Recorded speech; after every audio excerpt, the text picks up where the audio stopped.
Today's video, I'm going to show you how to pay your YouTube TV bill the right way in 2025. YouTube TV charges you monthly through Google account you sign up with, so any billing or payment charges are handled through Google Payments, not directly on the YouTube TV app. First thing you want to do is just go to youtube.tv.com and sign in. Once you're signed in, click your profile icon on the top right, then go to Settings. Select Billing. Here you'll see your next payment date, amount, and your active payment method. If your card is up to date, your payment will auto-process monthly. No action needed unless it fails. To update or manually pay, click Manage Payment Method.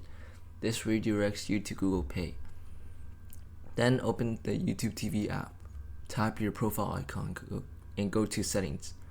Billings. You'll see the same info. You can tap through to Google Pay to update or view payment history. If your payment fails, you'll get a notice and YouTube TV may pause your service. To fix it, just go to pay.google.com, sign in and update your card details, and once you updated your card details, you'll be ready to pay. If this video helped, be sure to subscribe and like.